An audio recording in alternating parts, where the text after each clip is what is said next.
Hi hello friends, welcome back to my channel. ಒಲ್ಲದ ಬಂದ ಭಾಗ 82. ರಿಜಿಸ್ಟರ್ ಕಚೇರಿಯಲ್ಲಿ ಸರಳವಾಗಿ ಮದುವೆ ಮುಗಿದರೂ ವರ್ಮನ್ ಬಂಗಲೆಯ ಗೇಟಿನವರೆಗೂ ಅಥರ್ವನ ಅಭಿರುಚಿಯೊಳಗೂಡಿದ ಅಧಿಕಾರ ಹರಡಿತ್ತು. ಕಾರಿನಲ್ಲಿ ಬರುವಾಗ ನಕ್ಷತ್ರಗೆ ಒಂದು ರೀತಿಯ ಗೊಂದಲ ಕಾಡುತ್ತಿತ್ತು. ಎಲ್ಲರೂ ಮುಖ ಸಿಂಡರಿಸಿಕೊಂಡಿರುವಾಗ ಮನೆಗೆ ಪ್ರವೇಶಿಸುವುದು ಹೇಗಿರುತ್ತದೆಯೋ ಎಂದು ಅವಳು ಚಿಂತಿಸಿದಳು. ಆದರೆ ಬಂಗಲೆಯ ಮುಖ್ಯ ದ್ವಾರವನ್ನು ಕಾರು ಸಮೀಪಿಸುತ್ತಿದ್ದಂತೆ ನಕ್ಷತ್ರ ಕಣ್ಣುಗಳು ಆಶ್ಚರ್ಯದಿಂದ ಹರಳಿದವು. ಬಂಗಲೆಯ ಆ ಬೃಹತ್ ಕಬ್ಬಿಣದ ಗೇಟಿನಿಂದ ಮನೆಯ ಮುಖ್ಯ ದ್ವಾರದವರೆಗೆ ಹೂವಿನ ಹಾದಿಯನ್ನೇ ನಿರ್ಮಿಸಲಾಗಿತ್ತು. ಎರಡೂ ಬದಿಗಳಲ್ಲಿ ಬಗೆ ಬಗೆಯ ಬಣ್ಣದ ಗುಲಾಬಿಗಳು ಮತ್ತು ಘಮಘಮಿಸುವ ಮಲ್ಲಿಗೆಯ ದಂಡೆಗಳಿಂದ ತೋರಣಗಳನ್ನು ಕಟ್ಟಲಾಗಿತ್ತು. ಬಾಗಿಲಿನಲ್ಲಿ ಮಂಗಳದ ಸಂಕೇತವಾಗಿ ಹಚ್ಚ ಹಸಿರಿನಿಂದ ಕೂಡಿದ ಬಾಳೆ ಗಿಡಗಳನ್ನು ಕಟ್ಟಿ ಮಾವಿನೆಲೆಯ ತೋರಣಗಳು ತೂಗಾಡುತ್ತಿದ್ದವು. ಕಾರು ಬಂದು ನಿಂತೊಡನೆ ರೇಷ್ಮೆ ಸೀರೆಯುಟ್ಟ ನೂರಾರು ಕೆಲಸದಾಳುಗಳು ಕೈಯಲ್ಲಿ ಹೂವಿನ ತಟ್ಟೆಗಳನ್ನು ಹಿಡಿದು ಉದ್ದನೆಯ ಸಾಲಿನಲ್ಲಿ ನಿಂತಿದ್ದರು. ಅವರೆಲ್ಲರೂ ನಗುಮುಖದಿಂದ ನವದಂಪತಿಗಳನ್ನು ಸ್ವಾಗತಿಸಲು ಸಿದ್ಧರಾಗಿದ್ದರು. ಏನು ನಕ್ಷತ್ರ, ತುಂಬ ಆಶ್ಚರ್ಯವಾಗ್ತಾ ಇದೆಯಾ ಎಂದು ಅಥರ್ವ ಅವಳ ಕಿವಿಯ ಬಳಿ ಮೃದುವಾಗಿ ಕೇಳಲು ನಕ್ಷತ್ರ ಮಾತಿಲ್ಲದೆ ಅವನನ್ನು ನೋಡಿದಳು. ಸರಳವಾದ ಮದುವೆ ಎಂದು ಹೇಳಿದರೂ ತನ್ನ ಹೆಂಡತಿಯ ಗೌರವ ಎಲ್ಲಿಯೂ ಕಡಿಮೆಯಾಗಬಾರದು ಎಂಬುದರಲ್ಲಿ ಅಥರ್ವ ಎಷ್ಟು ಜಾಗರೂಕನಾಗಿದ್ದ ಎಂಬುದು ಅವಳಿಗೆ ಅರ್ಥವಾಯಿತು. ಅವರಿಬ್ಬರು ಕಾರಿನಿಂದ ಇಳಿದೊಡನೆ ಆ ಕೆಲಸದಾಳುಗಳು ಚೆಂಡೆ ವಾದ್ಯದೊಂದಿಗೆ ಅವರು ನಡೆಯುವ ಹಾದಿಯುದ್ದಕ್ಕೂ ಹೂವುಗಳನ್ನು ಚೆಲ್ಲಿ ಹೂಮಳೆಗೈದರು. ವರ್ಮನ್ ಬಂಗಲೆ ಇಂದು ಸ್ವರ್ಗಲೋಕವಾಗಿ ಬದಲಾಗಿತ್ತು. ಒಳಗೆ ಪ್ರವೇಶಿಸುತ್ತಿದ್ದಂತೆ ವಿವಿಧ ಬಗೆಯ ಷಡ್ರಸ ಭಕ್ಷ್ಯಗಳ ಪರಿಮಳ ಮೂಗಿಗೆ ಬಡಿಯಿತು. ಅಲ್ಲಿ ದೊಡ್ಡದೊಂದು ರಾಜ ಮರ್ಯಾದೆಯ ಔತಣವೇ ಸಿದ್ಧವಾಗುತ್ತಿತ್ತು. ಬಂಗಲೆಯ ಆ ಬೃಹತ್ ಮುಖ್ಯ ದ್ವಾರದ ಮುಂದೆ ಅಥರ್ವ ಮತ್ತು ನಕ್ಷತ್ರ ಬಂದು ನಿಂತರು. ಅಲ್ಲಿ ಕುಂಕುಮ ಬೆರೆಸಿದ ನೀರಿನೊಂದಿಗೆ ಆರತಿ ಬೆಳಗಲು ಅಥರ್ವನ ಅಕ್ಕ ತುಳಸಿ ಮತ್ತು ನಕ್ಷತ್ರ ಅಕ್ಕ ಕಾರುಣ್ಯ ಸಿದ್ಧರಾಗಿದ್ದರು. ಯಾಶಿಕಾಳ ಕುಟುಂಬದವರು ಮುಖ ಸಿಂಡರಿಸಿಕೊಂಡು ನಿಂತಿದ್ದರೂ ಅಥರ್ವನ ಅಧಿಕಾರಕ್ಕೆ ಹೆದರಿ ತುಳಸಿ ಮುಂದೆ ಬಂದು ನಿಂತಳು. ಕಾರುಣ್ಯ ತನ್ನ ತಂಗಿಯ ಜೀವನವನ್ನು ನೆನೆದು ಆನಂದ ಬಾಷ್ಪ ಸುರಿಸುತ್ತಾ ನಿಂತಿದ್ದಳು. ಇಬ್ಬರೂ ಸೇರಿ ಆ ದಂಪತಿಗಳಿಗೆ ಆರತಿ ಬೆಳಗಿದರು. ದೃಷ್ಟಿ ತೆಗೆಯಿರಿ ಅಕ್ಕ, ಯಾರ ಕಣ್ಣು ನನ್ನ ಅತ್ತಿಗೆಯ ಮೇಲೆ ಬೀಳಬಾರದು ಎಂದು ಹಿಂದಿನಿಂದ ವಿಕ್ರಮ್ ಧ್ವನಿಗೂಡಲು ಯಾಶಿಕಾ ಕೋಪದಿಂದ ಹಲ್ಲು ಕಡಿದಳು. ಆರತಿ ಮುಗಿದ ನಂತರ ಹೊಸ್ತಿಲ ಪಕ್ಕದಲ್ಲಿದ್ದ ಅಕ್ಕಿ ತುಂಬಿದ ಪಡಿಯನ್ನು ನಕ್ಷತ್ರ ತನ್ನ ಬಲಗಾಲಿನಿಂದ ಮೆಲ್ಲನೆ ತಳ್ಳಿ ಸುಮಂಗಲಿಯಾಗಿ ವರ್ಮನ್ ವಂಶದ ಅಧಿಕೃತ ಹಿರಿಯ ಸೊಸೆಯಾಗಿ ಆ ಬಂಗಲೆಯೊಳಗೆ ಹೆಜ್ಜೆ ಇಟ್ಟಳು. ನಕ್ಷತ್ರ ಒಳಗೆ ಪ್ರವೇಶಿಸಿದ ಆ ಕ್ಷಣ ಬಂಗಲೆಯ ದೀಪಗಳೆಲ್ಲವೂ ಮತ್ತಷ್ಟು ಪ್ರಕಾಶಮಾನವಾಗಿ ಬೆಳಗಿದಂತೆ ಅವಳಿಗೆ ಭಾಸವಾಯಿತು. ಅಥರ್ವ ಅವಳ ಕೈಯನ್ನು ಮತ್ತಷ್ಟು ಬಿಗಿಯಾಗಿ ಹಿಡಿದುಕೊಂಡು, ವೆಲ್ಕಮ್ ಹೋಮ್ ಮಿಸಸ್ ಅಥರ್ವ. ಇನ್ಮುಂದೆ ನೀನು ಕಾಂಟ್ರಾಕ್ಟ್ ಪ್ರೇಯಸಿ ಅಲ್ಲ, ಈ ಅಥರ್ವನ ಅಧಿಕೃತ ಹೆಂಡತಿ ಎಂದು ಅವಳ ಕಿವಿಯಲ್ಲಿ ಪಿಸುಗುಟ್ಟಿದನು. ಬಂಗಲೆಯೊಳಗೆ ಪ್ರವೇಶಿಸಿದ ನಕ್ಷತ್ರಾಳನ್ನು ಸುಮಂಗಲಿಯರೆಲ್ಲರೂ ಸುತ್ತುವರೆದು ನೇರವಾಗಿ ಆ ಬೃಹತ್ ಪೂಜಾ ಕೋಣೆಗೆ ಕರೆದೊಯ್ದರು. ವರ್ಮನ್ ವಂಶದ ಕುಲದೇವರುಗಳಿರುವ ಆ ಕೋಣೆ ಚಂದನದ ಪರಿಮಳ ಮತ್ತು ಭಕ್ತಿಯ ಕಂಪು ಸೂಸುತ್ತಿತ್ತು. ಅಥರ್ವ ಅವಳ ಹಿಂದೆ ನೆರಳಿನಂತೆ ಬಂದು ನಿಂತನು. ಅಲ್ಲಿ ಪೀಠದ ಎರಡೂ ಬದಿಗಳಲ್ಲಿಟ್ಟಿದ್ದ ಎರಡು ದೊಡ್ಡ ಬೆಳ್ಳಿಯ ಕಂಬದ ದೀಪಗಳನ್ನು ನಕ್ಷತ್ರ ಬೆಳಗಬೇಕು ಎಂಬುದು ಆ ಮನೆಯ ಸಂಪ್ರದಾಯ. ನಕ್ಷತ್ರ ತನ್ನ ನಡುಗುವ ಕೈಗಳಿಂದ ಬೆಂಕಿಪೊಟ್ಟಣ ಗೀಚಿ ಆ ದೊಡ್ಡ ಬೆಳ್ಳಿಯ ದೀಪಗಳ 5 ಮುಖಗಳನ್ನು ಬೆಳಗಿದಳು. ಮೃದುವಾದ ಹಳದಿ ಬೆಳಕಿನಲ್ಲಿ ಆ ಬೆಳ್ಳಿಯ ದೀಪಗಳು ಹೊಳೆಯಲು ಆ ದೀಪದ ಬೆಳಕಿನಲ್ಲಿ ನಕ್ಷತ್ರ ಮುಖ ಮತ್ತಷ್ಟು ತೇಜಸ್ಸಿನಿಂದ ಕಂಗೊಳಿಸಿತು. ಈ ದೀಪದ ಪ್ರಕಾಶದಂತೆ ನನ್ನ ಅತ್ತಿಗೆಯ ಕೀರ್ತಿಯು ಈ ಮನೆಯಲ್ಲಿ ನೆಲೆಸಿರಬೇಕು ಎಂದು ವಿಕ್ರಮ್ ಭಾವುಕನಾಗಿ ಹೇಳಲು ಅಥರ್ವನ ಅಮ್ಮನ ಮುಖ ಕೊಂಚ ಅದುರಿತು. ಅವರು ಒಪ್ಪದಿದ್ದರೂ ನಕ್ಷತ್ರ ದೀಪ ಬೆಳಗಲು ಆ ಸೌಂದರ್ಯ ಅವರನ್ನು ಒಂದು ಕ್ಷಣ ಬೆರಗುಗೊಳಿಸಿತು. ದೀಪ ಬೆಳಗಿದ ನಂತರ ಮುಂದಿನ ಶಾಸ್ತ್ರಗಳು ಶುರುವಾದವು. ಒಂದು ದೊಡ್ಡ ಹಿತ್ತಾಳೆಯ ಮಡಕೆಯಲ್ಲಿ ಹಾಲು ಸುರಿದು ಅದರಲ್ಲಿ ಒಂದು ಚಿನ್ನದ ಉಂಗುರವನ್ನು ಹಾಕಿ ಅಥರ್ವ ಮತ್ತು ನಕ್ಷತ್ರ ಪೈಪೋಟಿಯಿಂದ ಅದನ್ನು ಹುಡುಕಿ ತೆಗೆಯುವ ಆಟ ಶುರುವಾಯಿತು. ಅತ್ತಿಗೆ ಬಿಡಬೇಡಿ, ಉಂಗುರ ನಿಮ್ಮ ಕೈಗೆ ಸಿಗಬೇಕು ಎಂದು ವಿಕ್ರಮ್ ಹುರಿದುಂಬಿಸಲು ಅಥರ್ವ ಬೇಕೆಂದೇ ತನ್ನ ಕೈಯನ್ನು ಸರಿಸಿ ನಕ್ಷತ್ರ ಕೈಗೆ ಆ ಉಂಗುರ ಸಿಗುವಂತೆ ಮಾಡಿದನು. ನೋಡಿದ್ಯಾ, ಮದುಮಗ ಈಗಲೇ ಶರಣಾಗಿ ಬಿಟ್ಟರು ಎಂದು ಯುವರಾಜ ನಗಲು ನಕ್ಷತ್ರ ನಾಚಿಕೆಯಿಂದ ತನ್ನ ಮುಖವನ್ನು ತಿರುಗಿಸಿಕೊಂಡಳು. ಅಥರ್ವನ ಕಣ್ಣುಗಳು ಮಾತ್ರ ಅವಳನ್ನೇ ಸುತ್ತುತ್ತಿದ್ದವು. ಅದರ ನಂತರ ಇನ್ನೂ ಕೆಲವು ಶಾಸ್ತ್ರಗಳು ಮುಗಿದು ಮಧ್ಯಾಹ್ನದ ಊಟದ ಸಮಯ ಬಂದಿತು. ವರ್ಮನ್ ಬಂಗಲೆಯ ಡೈನಿಂಗ್ ಹಾಲ್ ದೊಡ್ಡ ಮಂಟಪದಂತೆಯೇ ಕಾಣುತ್ತಿತ್ತು. ಉದ್ದನೆಯ ತೇಗದ ಮರದ ಮೇಜಿನ ಮೇಲೆ ಶುದ್ಧವಾದ ಬಾಳೆ ಎಲೆಗಳನ್ನು ಹಾಸಲಾಗಿತ್ತು. ನಕ್ಷತ್ರ ಕುಟುಂಬದವರು ಮತ್ತು ವರ್ಮನ್ ವಂಶದವರೆಲ್ಲರೂ ಕುಳಿತುಕೊಳ್ಳಲು ಅಥರ್ವನ ಅಧಿಕೃತ ಆಜ್ಞೆಯಂತೆ ಬೃಹತ್ ಸಸ್ಯಾಹಾರಿ ಔತಣವನ್ನು ಬಡಿಸಲಾಯಿತು. ಬೇಳೆ ತುಪ್ಪದಿಂದ ಶುರುವಾಗಿ ಘಮಘಮಿಸುವ ಸಾಂಬಾರ್, ಖಾರವಾದ ಪಲ್ಯ, ಮೆಣಸಿನ ರಸ ಹೀಗೆ ಒಂದೊಂದಾಗಿ ಎಲೆಗಳನ್ನು ತುಂಬಿದವು. ಆಲೂಗೆಡ್ಡೆ ಫ್ರೈ, ಪಲ್ಯ ಮತ್ತು ವಿಶೇಷವಾದ ಪನ್ನೀರ್ ಮಸಾಲ ಸಾಲಾಗಿ ಬಂದವು. ಬಿಸಿ ಬಿಸಿ ಜಿಲೇಬಿ, ಉದ್ದಿನ ವಡೆ ಮತ್ತು ಹಪ್ಪಳದಿಂದ ಎಲೆಗಳು ಅಲಂಕೃತಗೊಂಡವು. ಕೊನೆಯದಾಗಿ ಕೇಸರಿ, ಹುದುರಿಸಿದ ಹಾಲು, ಪಾಯಸ ಮತ್ತು ಬೇಳೆ ಒಬ್ಬಟ್ಟು ಸಿಹಿಯೊಂದಿಗೆ ಆ ಔತಣಕೂಟ ಮುಕ್ತಾಯವಾಯಿತು. ಎಲ್ಲರೂ ಆ ರುಚಿಕರವಾದ ಊಟವನ್ನು ಸವಿದು ತಿಂದರು. ನಕ್ಷತ್ರ ಅಕ್ಕ ಕಾರುಣ್ಯ ತನ್ನ ತಂಗಿ ಗಂಡನ ಮನೆಯಲ್ಲಿ ಇಷ್ಟೊಂದು ಗೌರವ ಮತ್ತು ಪ್ರೀತಿಯಿಂದ ನಡೆಸಿಕೊಳ್ಳುತ್ತಿರುವುದನ್ನು ಕಂಡು ಭಾವುಕಳಾದಳು. ಅವಳ ಅಮ್ಮ ಹಿರಿಯರ ಬಳಿ ಮಾತನಾಡಿಸಿದರೂ ಅವರು ಇವರನ್ನು ನಿರ್ಲಕ್ಷಿಸುವಂತೆ ಮುಖ ತಿರುಗಿಸಿಕೊಂಡರು. ಅದಕ್ಕಿಂತ ಹೆಚ್ಚು ಹೊತ್ತು ಅಲ್ಲಿರಲು ಅವರ ಮನಸ್ಸು ಒಪ್ಪಲಿಲ್ಲ. ಕಾರುಣ್ಯ ಗಂಡನಿಗೂ ಅಲ್ಲಿನವರ ಮನಸ್ಥಿತಿ ಅರ್ಥವಾಯಿತು. ಆದರೂ ಬೇರೆ ದಾರಿ ಇಲ್ಲದೆ ಊಟ ಮಾಡಿದರು. ಊಟ ಮುಗಿದ ನಂತರ ಅಥರ್ವ, ಸದ್ಯಕ್ಕೆ ಊಟ ಮಾಡಿ ರಿಲ್ಯಾಕ್ಸ್ ಮಾಡು ನಕ್ಷತ್ರ. ಸಂಜೆ ನಿನಗೆ ಇನ್ನೂ ಕೆಲವು ಸರ್ಪ್ರೈಸ್ ಇವೆ ಎಂದು ನಕ್ಷತ್ರ ಕಿವಿಯಲ್ಲಿ ಪಿಸುಗುಟ್ಟಿದನು. ನಕ್ಷತ್ರ ಮುಗುಳ್ನಕ್ಕಳು.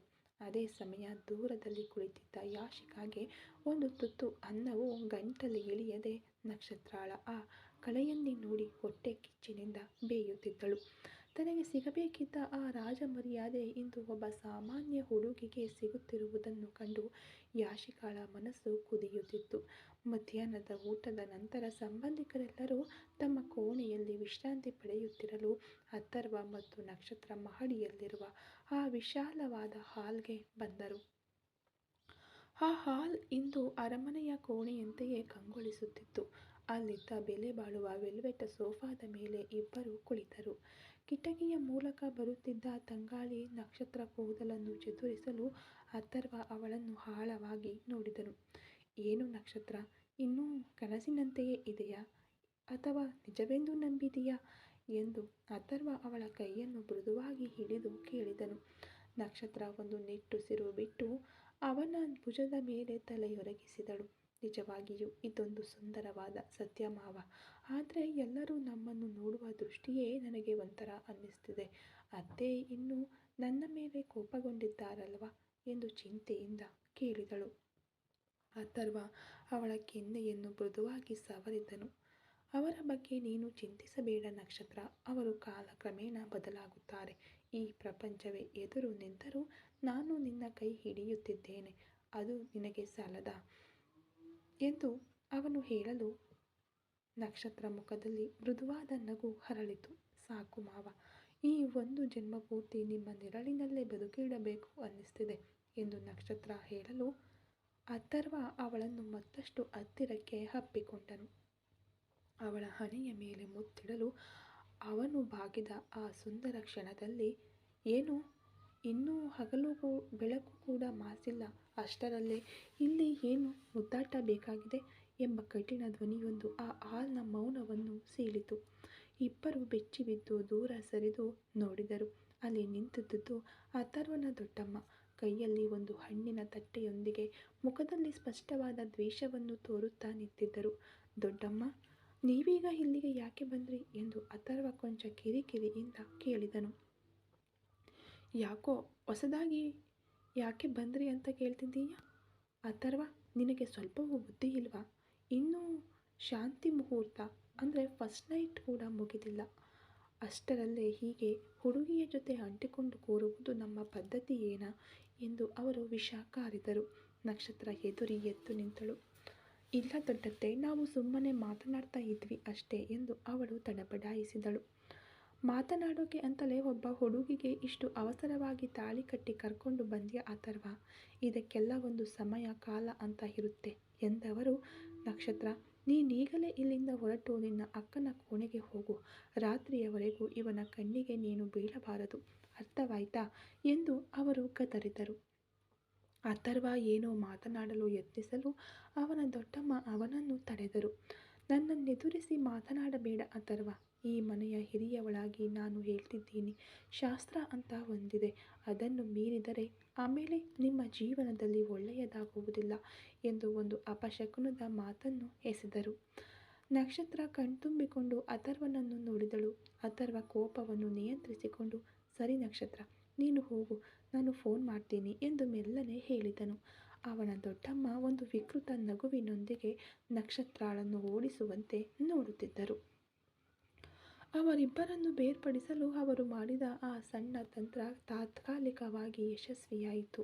ಆದರೆ ಅಥರ್ವನ ಕಣ್ಣುಗಳಲ್ಲಿ ಕಂಡ ಆ ಬೆಂಕಿ ದೊಡ್ಡಮ್ಮನ ಅಧಿಕಾರವನ್ನು ಯಾವಾಗ ಬೇಕಾದರೂ ಸುಟ್ಟು ಹಾಕಬಲ್ಲದು ಎಂದು ಎಚ್ಚರಿಸುವಂತಿತ್ತು.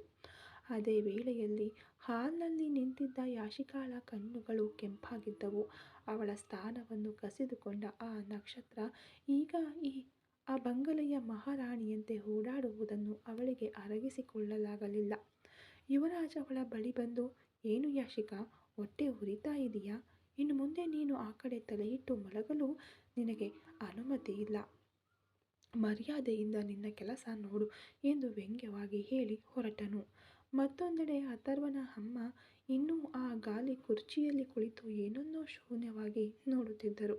ಅಂದು ರಾತ್ರಿ ಊಟದ ನಂತರ ನಕ್ಷತ್ರಾಳನ್ನು ಸಿಂಗರಿಸಿ ಅತ್ತೆಯ ಬಳಿ ಆಶೀರ್ವಾದ ಪಡೆಯಲು ಅವರ ಕೋಣೆಗೆ ಹೋದರು ನಕ್ಷತ್ರ ಮತ್ತು ಅಥರ್ವ. ರಾತ್ರಿಯ ಊಟದ ನಂತರ ವರ್ಮನ್ ಭವನವು ಒಂದು ರೀತಿಯ ಶಾಂತಿಯಲ್ಲಿ ಮುಳುಗಿತ್ತು. ಅಲಂಕೃತ ನವವಧುವಾಗಿ ನಕ್ಷತ್ರ ಅಥರ್ವನೊಂದಿಗೆ ಸೇರಿ ತನ್ನ ಅತ್ತೆಯ ಕೋಣೆಗೆ ಹೋದಳು. ಗಾಲಿ ಕುರ್ಚಿಯಲ್ಲಿ ಕುಳಿತಿದ್ದ ಶಿವಶಂಕರಿ ಅವರು ಒಳಗೆ ಪ್ರವೇಶಿಸುತ್ತಿದ್ದಂತೆ ತಮ್ಮ ದೃಷ್ಟಿಯನ್ನು ತಿರುಗಿಸಿಕೊಂಡರು. ಅಥರ್ವ ಮುಂದೆ ಹೋಗಿ, ಅಮ್ಮ, ನಾವು ಆಶೀರ್ವಾದ ಪಡೆಯಲು ಬಂದಿದ್ದೇವೆ ಎಂದನು ಮೃದುವಾಗಿ. ಅವನ ತಾಯಿ ನಿಧಾನವಾಗಿ ತಿರುಗಿ ನಕ್ಷತ್ರಾಳನ್ನು ನೋಡಿದರು. ಆ ನೋಟದಲ್ಲಿ ಸ್ಪಷ್ಟವಾದ ದ್ವೇಷ ಮತ್ತು ತನ್ನ ಮಗ ತನ್ನನ್ನು ಮೀರಿ ಬಿಟ್ಟಿದ್ದಾನೆಂಬ ಆಕ್ರೋಶ ಬೆರೆತಿತ್ತು. ಅಥರ್ವನೊಂದಿಗೆ ನಕ್ಷತ್ರ ನಡುಗುವ ಕೈಗಳಿಂದ ಬಾಗಿ ಅವರ ಪಾದಗಳನ್ನು ಸ್ಪರ್ಶಿಸಿ ನಮಸ್ಕರಿಸಿದಳು. ಒಂದು ನಿಮಿಷ ಮೌನ ಆ ಕೋಣೆಯನ್ನು ಆವರಿಸಿತು. ಅಥರ್ವ ಅವರ ಪಾದಗಳನ್ನು ಹಿಡಿದುಕೊಂಡೇ ತನ್ನ ತಾಯಿಯ ಮುಖವನ್ನೇ ದಿಟ್ಟಿಸಿ ನೋಡುತ್ತಿದ್ದನು. ಕೊನೆಗೆ ತನ್ನ ಮಗನ ಹಠ ಮತ್ತು ಅವನ ಸಂತೋಷಕ್ಕೆ ಅಡ್ಡಿಯಾಗಲು ಸಾಧ್ಯವಾಗದೆ ಶಂಕರಿಯಮ್ಮ ಭಾರವಾದ ನಿಟ್ಟುಸಿರು ಬಿಟ್ಟರು. ಇಷ್ಟವಿಲ್ಲದಿದ್ದರೂ ತನ್ನ ಮಗನಿಗಾಗಿ ನಕ್ಷತ್ರ ತಲೆಯ ಮೇಲೆ ಕೈಯಿಟ್ಟು, ಇಬ್ಬರು ಯಾವಾಗಲೂ ಸಂತೋಷವಾಗಿರಿ, ವಂಶ ಚೆನ್ನಾಗಿ ಬೆಳೆಯಲಿ, ದೀರ್ಘ ಸುಮಂಗಲಿಯಾಗಿರು ಎಂದು ಬಹಳ ಮೃದುವಾದ ಧ್ವನಿಯಲ್ಲಿ ಹಾರೈಸಿದರು. ಆ ಮಾತುಗಳು ನಕ್ಷತ್ರ ಕಿವಿಗೆ ಬಿದ್ದೊಡನೆ ಅವಳಿಗೆ ಒಂದು ನಿಮಿಷ ನೆಮ್ಮದಿಯಾಯಿತು. ಇಬ್ಬರು ಎದ್ದು ಕೋಣೆಯಿಂದ ಹೊರಬಂದ ಅಥರ್ವ ನಕ್ಷತ್ರ ಕೈ ಹಿಡಿದುಕೊಂಡು ಮೆಟ್ಟಿಲುಗಳನ್ನು ಹತ್ತತೊಡಗಿದನು. ಅವಳ ಕೈಯಲ್ಲಿದ್ದ ನಡುಕ ಅವಳ ಆತಂಕವನ್ನು ಹೇಳುತ್ತಿತ್ತು. ಎಲ್ಲರೂ ತಮ್ಮ ತಮ್ಮ ಕೋಣೆಯೊಳಗೆ ಹೋಗಿದ್ದರು. ಹಾಲಿನಲ್ಲಿ ಯಾರೂ ಇರಲಿಲ್ಲ. ಅವರು ಅರ್ಧದಷ್ಟು ಮೆಟ್ಟಿಲುಗಳನ್ನು ಹತ್ತಿರಬಹುದು. ಹಠಾತ್ತನೆ ಅಥರ್ವ, ನಿಲ್ಲು ಎಂಬ ಧ್ವನಿ ಕೇಳಿ ಇಬ್ಬರೂ ತಿರುಗಿದರು. ಅಲ್ಲಿ ಅಥರ್ವನ ಅಕ್ಕ ತುಳಸಿ ಮತ್ತು ನಕ್ಷತ್ರ ಅಕ್ಕ ಕಾರುಣ್ಯ ನಿಂತಿದ್ದರು. ಅಥರ್ವ, ಈಗಲೇ ನೀನು ಅವಳನ್ನು ಕರೆದುಕೊಂಡು ಹೋಗಬಾರದು. ಇನ್ನೂ ಕೆಲವು ಶಾಸ್ತ್ರಗಳು ಬಾಕಿ ಇವೆ ಎಂದಳು ತುಳಸಿ ಒಂದು ರೀತಿಯ ಪ್ರೀತಿಯ ಅಧಿಕಾರದಿಂದ. ಅಥರ್ವ ಹುಬ್ಬೇರಿಸಲು ಕಾರುಣ್ಯ ನಿಧಾನವಾಗಿ ಬಂದು ನಕ್ಷತ್ರ ಹೆಗಲನ್ನು ಹಿಡಿದುಕೊಂಡಳು. ನಕ್ಷತ್ರಾಳನ್ನು ನಾನು ನನ್ನ ಕೋಣೆಗೆ ಕರೆದುಕೊಂಡು ಹೋಗುತ್ತೇನೆ. ಅಲ್ಲಿಂದಲೇ ಅವಳನ್ನು ಶಾಸ್ತ್ರೋಕ್ತವಾಗಿ ನಿಮ್ಮ ಕೋಣೆಗೆ ಕರೆದುಕೊಂಡು ಬರಬೇಕು ಎಂದಳು ಕಾರುಣ್ಯ. ಅಥರ್ವ ಬೇರೆ ದಾರಿ ಇಲ್ಲದೆ ನಕ್ಷತ್ರಾಳನ್ನು ಅವರಿಗೆ ಒಪ್ಪಿಸಿ ತನ್ನ ಕೋಣೆಗೆ ಹೋದನು. ಕಾರುಣ್ಯ ಕೋಣೆಯಲ್ಲಿ ನಕ್ಷತ್ರಾಳನ್ನು ಕೆಲವು ನಿಮಿಷಗಳ ಕಾಲ ಕೂರಿಸಲಾಯಿತು. ಅವಳೊಳಗೆ ಸಾವಿರಾರು ಯೋಚನೆಗಳು ಓಡಾಡುತ್ತಿದ್ದವು. ಸ್ವಲ್ಪ ಸಮಯದ ನಂತರ ತುಳಸಿ ಕೈಯಲ್ಲಿ ಬೆಳ್ಳಿಯ ಚೊಂಬಿನಲ್ಲಿ ಹಸುವಿನ ಹಾಲನ್ನು ತಂದು ನಕ್ಷತ್ರಗೆ ಕೊಟ್ಟಳು. ಇಡಿ ನಕ್ಷತ್ರ, ಇದುವೇ ನಿನ್ನ ಹೊಸ ಜೀವನದ ಆರಂಭ. ಅಥರ್ವನನ್ನು ಚೆನ್ನಾಗಿ ನೋಡಿಕೋ ಎಂದು ತುಳಸಿ ಹೇಳಲು ನಕ್ಷತ್ರ ಆ ಹಾಲಿನ ಚೊಂಬನ್ನು 2 ಕೈಗಳಿಂದ ಬಿಗಿಯಾಗಿ ಹಿಡಿದುಕೊಂಡಳು. ತುಳಸಿ ಮತ್ತು ಕಾರುಣ್ಯ ನಕ್ಷತ್ರಗಳನ್ನು 2 ಕಡೆಯಿಂದ ಅಪ್ಪಿಕೊಂಡಂತೆ ಅಥರ್ವನ ಕೋಣೆಗೆ ಕರೆದೊಯ್ದರು. ಆ ಬೃಹತ್ ಕೋಣೆಯ ಬಾಗಿಲು ಮಲ್ಲಿಗೆ ಹೂಗಳಿಂದ ಅಲಂಕರಿಸಲ್ಪಟ್ಟಿತ್ತು ಮತ್ತು ಸುಗಂಧ ದ್ರವ್ಯಗಳ ಪರಿಮಳ ಸೂಸುತ್ತಿತ್ತು. ಬಾಗಿಲ ಮುಂದೆ ಬಂದೊಡನೆ ಇಬ್ಬರು ನಿಂತರು. ಹೆದರಬೇಡ ನಕ್ಷತ್ರ, ಇದು ನಿನ್ನ ಮನೆ, ಧೈರ್ಯವಾಗಿ ಒಳಗೆ ಹೋಗು ಎಂದು ಕಾರುಣ್ಯ ನಕ್ಷತ್ರ ಹಣೆಯ ಮೇಲೆ ಮುತ್ತಿಟ್ಟು ಧೈರ್ಯ ತುಂಬಿದಳು. ತುಳಸಿ ಬಾಗಿಲು ತೆರೆಯಲು ಇಬ್ಬರು ಅಕ್ಕಂದಿರು ನಕ್ಷತ್ರಳನ್ನು ಒಳಗೆ ಬಿಟ್ಟು ನಿಧಾನವಾಗಿ ಹಿಂತಿರುಗಿ ಕೆಳಗೆ ಹೋದರು. ನಕ್ಷತ್ರ ನಿಧಾನವಾಗಿ ಕೋಣೆಯೊಳಗೆ ಪ್ರವೇಶಿಸಿದಾಗ ಆ ಬಾಗಿಲು ಅವಳ ಹಿಂದೆ ಮೆಲುದನಿಯೊಂದಿಗೆ ಮುಚ್ಚಿಕೊಂಡಿತು. ಆ ಕೋಣೆಯೇ ಒಂದು ಸ್ವರ್ಗ ಲೋಕವಾಗಿ ಮಾರ್ಪಟ್ಟಿತ್ತು. ಬಿಳಿ ಬಣ್ಣದ ಗೋಡೆಗಳಿಗೆ ಪೈಪೋಟಿ ನೀಡುವಂತೆ ಬೂದು ಬಣ್ಣದ ಮೃದುವಾದ ಕಿಟಕಿ ಪರದೆಗಳು ನೆಲದವರೆಗೂ ಇಳಿಬಿಟ್ಟಿದ್ದವು. ಎಲ್ಲ ಕಿಟಕಿಗಳನ್ನು ಮುಚ್ಚಲಾಗಿತ್ತು ಮತ್ತು ಆ ಪರದೆಗಳು ಕೋಣೆಯೊಳಗೆ ಒಂದು ರೀತಿಯ ರಹಸ್ಯ ಸೌಂದರ್ಯವನ್ನು ಸೇರಿಸಿದ್ದವು. ಕೋಣೆಯೆಲ್ಲೆಡೆ ಮಲ್ಲಿಗೆ, ಗುಲಾಬಿ ಮತ್ತು ಸುಗಂಧಭರಿತ ಬಿಳಿ ಹೂವುಗಳಿಂದ ಅಲಂಕರಿಸಲಾಗಿತ್ತು. ಕೋಣೆಯ ದೀಪಗಳನ್ನು ಆರಿಸಿ ಅಲ್ಲಲ್ಲಿ ಇಡಲಾಗಿದ್ದ ಮೇಣದ ಬತ್ತಿಗಳ ಚಿನ್ನದ ಬಣ್ಣದ ಬೆಳಕು ಆ ಹೂವುಗಳ ಮೇಲೆ ಬಿದ್ದು ಕೋಣೆಯನ್ನು ಒಂದು ದೇವಲೋಕದಂತೆ ತೋರಿಸುತ್ತಿತ್ತು. ಇದು ಕೇವಲ ಅಲಂಕಾರವಲ್ಲ, ನಕ್ಷತ್ರ ಮೇಲಿನ ಅಥರ್ವನ ಅತಿಯಾದ ಪ್ರೀತಿಯ ಅಭಿವ್ಯಕ್ತಿ. ಕೋಣೆಯ ಮಧ್ಯದಲ್ಲಿ ಅಥರ್ವ ನಿಂತಿದ್ದನು, ತನ್ನ ಜೀವನವಾಗಿ ಬಂದವಳನ್ನು ನೋಡಲು ಕಾಯುತ್ತಿದ್ದನು. ನಕ್ಷತ್ರ ಕೈಯಲ್ಲಿ ಹಾಲಿನ ಚೊಂಬಿನೊಂದಿಗೆ ತಲೆಬಾಗಿ ನಿಂತಿದ್ದ ಆ ನೋಟ ಅವನನ್ನು ಮಂತ್ರಮುಗ್ಧನನ್ನಾಗಿಸಿತು. ನಕ್ಷತ್ರ ನಿಧಾನವಾಗಿ ಅವನ ಬಳಿ ಹೋದಳು. ಆ 1 ತಿಂಗಳ ಅವಧಿಯಲ್ಲಿ ಇದೇ ಕೋಣೆಯಲ್ಲಿ ಅವಳೊಂದಿಗೆ ಅವನು ಇದ್ದಿದ್ದನು. ಅಂದು ಅವಳು ಕಾಂಟ್ರಾಕ್ಟ್ ಪ್ರೇಯಸಿಯಾಗಿ ಒತ್ತೆಯಾಳಾಗಿ ಇಲ್ಲಿದ್ದಳು. ಅಂದು ಅವಳನ್ನು ಮುಟ್ಟಿಯೂ ನೋಡದ ಅವನ ಘನತೆ ಇಂದು ಅವಳನ್ನು ತನ್ನ ಹೆಂಡತಿಯಾಗಿ ನೋಡಿದಾಗ ಒಂದು ಆರಾಧನೆಯಾಗಿ ಬದಲಾಗಿತ್ತು. ನಕ್ಷತ್ರ ಹಾಲಿನ ಚೊಂಬನ್ನು ಟೇಬಲ್ ಮೇಲೆ ಇಟ್ಟು ನಿಧಾನವಾಗಿ ಬಾಗಿ ಅಥರ್ವನ ಪಾದಗಳನ್ನು ಸ್ಪರ್ಶಿಸಿ ನಮಸ್ಕರಿಸಿದಳು. ಅವಳ ಬೆರಳುಗಳು ಅವನ ಪಾದಗಳನ್ನು ಸ್ಪರ್ಶಿಸಿದಾಗ ಅಥರ್ವನ ದೇಹದಲ್ಲಿ ವಿದ್ಯುತ್ ಸಂಚರಿಸಿದಂತಾಯಿತು. ನಕ್ಷತ್ರ, ಏನಿದು ಎಂದು ಅವನು ಗದ್ಗದಿತ ಕಂಠದಲ್ಲಿ ಕೇಳುತ್ತಾ ಅವಳ ಮೃದುವಾದ ಭುಜಗಳ ಮೇಲೆ ಕೈ ಇಟ್ಟು ಅವಳನ್ನು ಮೇಲಕ್ಕೆತ್ತಿ ನಿಲ್ಲಿಸಿದನು. ಅವಳ ಕಣ್ಣುಗಳು ತೇವಗೊಂಡಿದ್ದವು. ಅದರಲ್ಲಿ ಭಯವಿರಲಿಲ್ಲ. ಇಷ್ಟೊಂದು ದೊಡ್ಡ ಅಧಿಕಾರ ಮತ್ತು ಪ್ರೀತಿಯನ್ನು ಹೊಂದಿರುವವನಿಗೆ ತಾನು ಹೆಂಡತಿಯಾಗಿ ಬಿಟ್ಟೆ ಎಂಬ ಹೆಮ್ಮೆ ಇತ್ತು. ಅವಳ ಮುಖವನ್ನು ತನ್ನ ಕೈಗಳಲ್ಲಿ ಹಿಡಿದ ಅಥರ್ವ ಅವಳ ಕಣ್ಣುಗಳನ್ನು ಆಳವಾಗಿ ನೋಡಿದನು. ಅಂದು ಇದೇ ರೂಮ್ನಲ್ಲಿ ನೀನು ಕೈದಿಯಾಗಿದ್ದೆ, ಆದರೆ ಇಂದು ನೀನು ನನ್ನ ಅಧಿಕಾರ, ನನ್ನ ಹಕ್ಕು, ನನ್ನ ಉಸಿರಾಗಿ ನಿಂತಿದ್ದೀಯ. ನಿನ್ನ ಈ 1 ಹನಿ ಕಣ್ಣೀರಿಗೆ ಕೂಡ ಇನ್ನು ಮುಂದೆ ನಾನು ಅನುಮತಿ ನೀಡುವುದಿಲ್ಲ ನಕ್ಷತ್ರ ಎಂದು ಅವನು ಪಿಸುಗುಟ್ಟಿದನು. ಅವನ ಮಾತಿನಲ್ಲಿದ್ದ ಆ ತೀವ್ರತೆ ನಕ್ಷತ್ರಳನ್ನು ರೋಮಾಂಚನಗೊಳಿಸಿತು. ಅಥರ್ವ ಅವಳ ಹಣೆಯ ಮೇಲೆ ನಿಧಾನವಾಗಿ ತನ್ನ ತುಟಿಗಳನ್ನು ಒತ್ತಿದನು. ಆ ಮುತ್ತು ಇನ್ನು ಮುಂದೆ ಅವಳ ಜೀವಿತಾವಧಿ ಇಡೀ ಅವಳಿಗೆ ರಕ್ಷಣೆಯಾಗಿ ತಾನಿರುತ್ತೇನೆ ಎಂದು ಅವನು ನೀಡುವ ಭರವಸೆಯಾಗಿತ್ತು. ಹೂಗಳ ಸುಗಂಧ, ಮೇಣದ ಬತ್ತಿಯ ಬೆಳಕು ಮತ್ತು ಅಥರ್ವನ ಆಳವಾದ ಪ್ರೀತಿ ಆ ಕೋಣೆಯನ್ನು ಕವಿತೆಯಂತೆ ಬದಲಾಯಿಸಿತು. ಕೋಣೆಯೆಲ್ಲೆಡೆ ಹರಡಿದ್ದ ಆ ಮಲ್ಲಿಗೆಯ ಪರಿಮಳ ಅಥರ್ವನ ಮನಸ್ಸಿನಲ್ಲಿದ್ದ ಪ್ರೀತಿಯನ್ನು ಯಜ್ಞದಂತೆ ಪರಿವರ್ತಿಸಿತು. ನಕ್ಷತ್ರ ಭುಜಗಳನ್ನು ಹಿಡಿದಿದ್ದ ಅವನ ಕೈಗಳು ನಿಧಾನವಾಗಿ ಅವಳ ಬೆನ್ನಿನ ಮೂಲಕ ಜಾರಿ ಅವಳನ್ನು ತನ್ನೊಂದಿಗೆ ಇನ್ನಷ್ಟು ಹತ್ತಿರವಾಗಿ ಅಪ್ಪಿಕೊಂಡವು. ಆ ಅಪ್ಪುಗೆಯಲ್ಲಿದ್ದ ದೃಢತೆ ಅವಳನ್ನು ತನ್ನ ಪ್ರಾಣದೊಳಗೆ ಹುದುಗಿಸಿಕೊಳ್ಳಬೇಕೆಂಬ ಪ್ರೇಮಿಯ ತವಕವಾಗಿತ್ತು. ಅಥರ್ವ ಬಾಗಿ ಅವಳ ತುಟಿಗಳ ಮೇಲೆ ತನ್ನ ತುಟಿಗಳನ್ನು ಒತ್ತಿದನು. ಅವನ ಮುತ್ತು ಮೃದುವಾದ ತಂಗಾಳಿಯಾಗಿ ಶುರುವಾಗಿ ಮುಂದಿನ ಕೆಲವು ಕ್ಷಣಗಳಲ್ಲೇ ಚಂಡಮಾರುತವಾಗಿ ಬದಲಾಯಿತು. ಹಲವು ತಿಂಗಳುಗಳಿಂದ ಅಡಗಿಸಿಟ್ಟಿದ್ದ ಅವನ ಆಸೆ ಇಂದು ಅಡೆತಡೆ ಇಲ್ಲದೆ ನದಿಯಾಗಿ ಹರಿಯಿತು. ನಕ್ಷತ್ರ ಅವನ ಶರ್ಟ್ ಅನ್ನು ತನ್ನ ಎಳೆಯ ಬೆರಳುಗಳಿಂದ ಬಿಗಿಯಾಗಿ ಹಿಡಿದುಕೊಂಡಳು. ಅವಳ ಹೃದಯ ಅವನ ಎದೆಯ ಮೇಲೆ ಬಡಿದು ತಾಳ ಹಾಕುತ್ತಿತ್ತು. ಮೆಲ್ಲ ಮೆಲ್ಲನೆ ಹಾಸಿಗೆಯ ಮೇಲೆ ವಾಲಿದರು. ಆ ಹೂವಿನ ಹಾಸಿಗೆಯ ಮೇಲೆ ಇಬ್ಬರು ಉರುಳಿದಾಗ ಅಲ್ಲಿದ್ದ ಮಲ್ಲಿಗೆಯ ದಂಡೆಗಳು ನುಜ್ಜುಗುಜ್ಜಾಗಿ ಇನ್ನಷ್ಟು ಹೆಚ್ಚು ಸುವಾಸನೆಯನ್ನು ಹರಡಿದವು. ಅಥರ್ವನ ಮುತ್ತುಗಳು ಅವಳ ತುಟಿಗಳಿಂದ ಬಿಡುಗಡೆಗೊಂಡು ಕುತ್ತಿಗೆ ಮತ್ತು ಭುಜಗಳ ಮೇಲೆ ಆವೇಶದಿಂದ ಹರಿದವು. ಅವನ ಪ್ರತಿಯೊಂದು ಸ್ಪರ್ಶದಲ್ಲೂ ಒಂದು ವೇಗವಿತ್ತು. ಅದೇ ಸಮಯದಲ್ಲಿ ಅವಳನ್ನು ನೋಯಿಸಬಾರದು ಎಂಬ ಮೃದುತ್ವವೂ ಇತ್ತು. ಸಮಯ ಉರುಳಿದಂತೆ ಅವನ ಅಪ್ಪುಗೆಗಳು ಇನ್ನಷ್ಟು ಆಳವಾದವು. ಒಂದು ಹಂತದಲ್ಲಿ ಅವನ ಮೃದುತ್ವ ಆವೇಶವಾಗಿ ರೂಪುಗೊಂಡಿತು. ನಕ್ಷತ್ರಳ ದೇಹ ಬೆವರಿನ ಹನಿಗಳಿಂದ ಒದ್ದೆಯಾಗತೊಡಗಿತು. ಆ ಮೇಣದ ಬತ್ತಿಯ ಬೆಳಕಿನಲ್ಲಿ ಅವಳ ಮುಖದಲ್ಲಿ ಕಂಡ ಆ ಕಾಂತಿ ಅಥರ್ವನನ್ನು ಇನ್ನಷ್ಟು ಹುಚ್ಚನನ್ನಾಗಿಸಿತು. ಸಂಪೂರ್ಣ ಮಿಲನದ ಆ ಕ್ಷಣ ಬಂದಾಗ ನಕ್ಷತ್ರಳೊಳಗೆ ಅವನು ಅಧಿಕಾರಯುತ ಅರಸನಾಗಿ ಪ್ರವೇಶಿಸಿದನು. ಆ ಮೊದಲ ಮಿಲನದ ಸಮಯದಲ್ಲಿ ಉಂಟಾದ ನೋವು ನಕ್ಷತ್ರ ಕಣ್ಣುಗಳಲ್ಲಿ ಕಣ್ಣೀರನ್ನು ತರಿಸಿತು. ಆದರೆ ಆ ನೋವಿಗಿಂತಲೂ ತಾನು ಪ್ರೀತಿಸುವ ಪುರುಷನೊಂದಿಗೆ ಸಂಪೂರ್ಣವಾಗಿ ಒಂದಾಗಿಬಿಟ್ಟೆ ಎಂಬ ಆ ತೃಪ್ತಿ ಅವಳ ತುಟಿಗಳಲ್ಲಿ ನಗುವನ್ನು ತರಿಸಿತು. ನಕ್ಷತ್ರ, ನೋವಾಗುತ್ತಿದೆಯಾ ಎಂದು ಅವನು ಮೃದುವಾಗಿ ಕೇಳಿ ಅವಳ ಹಣೆಯ ಬೆವರನ್ನು ತನ್ನ ಬೆರಳುಗಳಿಂದ ಒರೆಸಿದನು. ನಕ್ಷತ್ರ ಉತ್ತರಿಸದೆ ಅವನ ಕುತ್ತಿಗೆಯನ್ನು ತಬ್ಬಿಕೊಂಡು ಅವನ ಎದೆಯಲ್ಲಿ ತನ್ನ ಮುಖವನ್ನು ಹುದುಗಿಸಿಕೊಂಡಳು. ಅವಳ ಕಣ್ಣುಗಳಿಂದ ಹರಿದ ಆ ಒಂದು ಹನಿ ಕಣ್ಣೀರನ್ನು ಅಥರ್ವ ತನ್ನ ತುಟಿಗಳಿಂದ ಹೀರಿಕೊಂಡನು.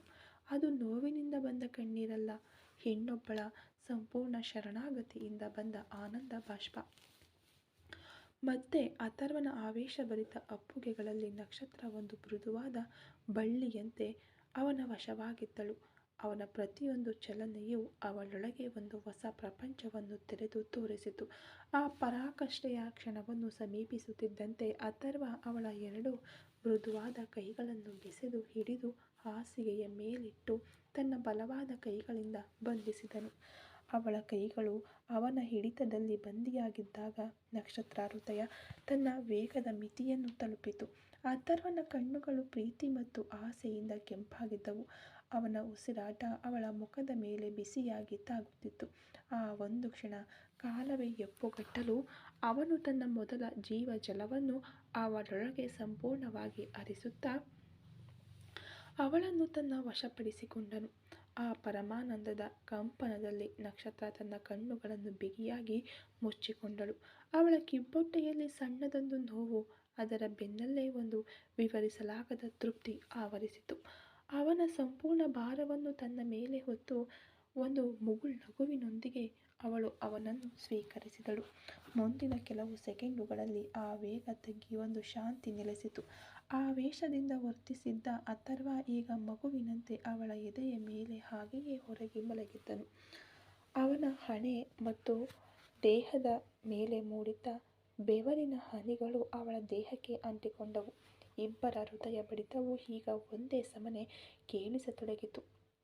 ಅಥರ್ವ ಹಾಗೆಯೇ ಅವಳ ಎದೆಯಲ್ಲಿ ಮುಖ ಹುದುಗಿಸಿಕೊಂಡು ಮಲಗಿರಲು ನಕ್ಷತ್ರ ತನ್ನ ಬಂಧಿತ ಕೈಗಳನ್ನು ಬಿಡಿಸಿಕೊಂಡು ನಿಧಾನವಾಗಿ ಅವನ ದಟ್ಟವಾದ ಕೂದಲನ್ನು ನೇವರಿಸಿದಳು. ನಕ್ಷತ್ರ, ನೀನು ಈಗ ಸಂಪೂರ್ಣವಾಗಿ ನನ್ನವಳು ಎಂದು ಅವನು ಗದ್ಗದಿತ ಕಂಠದಲ್ಲಿ ಅವಳ ಎದೆಯ ಮೇಲಿದ್ದಂತೆಯೇ ಪಿಸುಗುಟ್ಟಲು ನಕ್ಷತ್ರ ಏನೂ ಉತ್ತರಿಸದೆ ಅವನ ಬೆನ್ನನ್ನು ತನ್ನ ಕೈಗಳಿಂದ ಸವರಿದಳು.